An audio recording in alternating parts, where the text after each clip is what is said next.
Donc lorsqu'il n'y a pas d'entente, donc c'est la procédure judiciaire qui va s'enclencher. Le demandeur va voir le juge et demande à ce que la limite soit définie.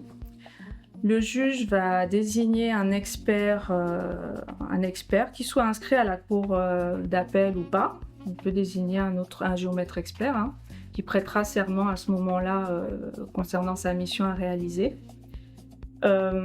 Et en fait, la procédure du contradictoire est pour moi la même concernant le bornage amiable, puisqu'il faut, déjà nous on doit le respecter, cette procédure du contradictoire, mais elle est encore plus importante dans la procédure judiciaire. Convocation des parties à nouveau, on se rencontre sur le terrain, on écoute les dires du demandeur, les dires des défendeurs. On analyse les documents, pareil, ils doivent nous envoyer les documents. Alors s'ils sont représentés chacun par un avocat, surtout passer que par l'avocat. Donc c'est l'avocat qui transmet à l'expert les documents qui seront fournis.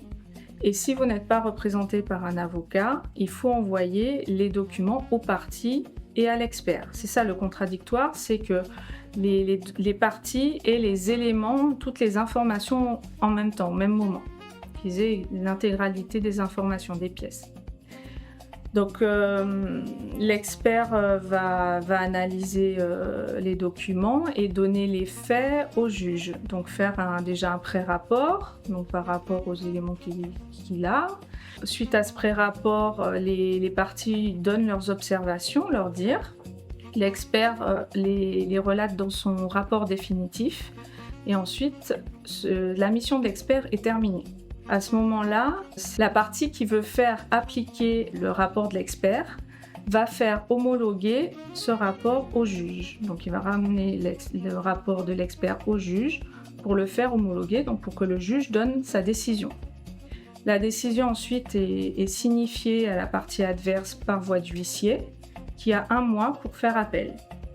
Si la partie ne fait pas appel, la décision est applicable. Donc il faut récupérer le certificat de non-appel pour faire appliquer par la suite. Alors, concernant les bornages, seul un géomètre expert inscrit au tableau de l'ordre peut matérialiser la limite. Donc si un expert a été désigné pour une mission de bornage, mais qui n'est pas géomètre expert déjà de profession, il ne pourra pas matérialiser la limite.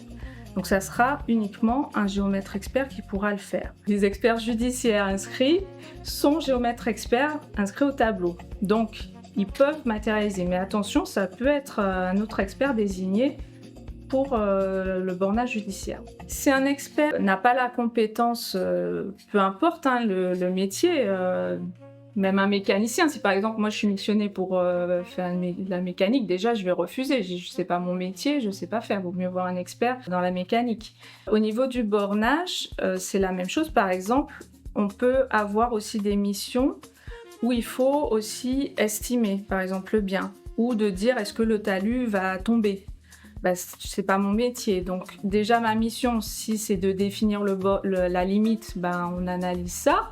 Mais après, de dire est-ce que le talus va tomber ou quel est le coût va engendrer tel ou par exemple pour un partage aussi familial ou quoi, là je vais faire appel à un sapiteur. Donc c'est un expert qui va rajouter son expertise qui est demandée du juge. Gros inconvénient de la procédure judiciaire, c'est que c'est très long, c'est coûteux et ça envenime les relations de voisinage. Donc il vaut mieux trouver une entente amiable et au moins qui convient à tout le monde qu'une procédure judiciaire.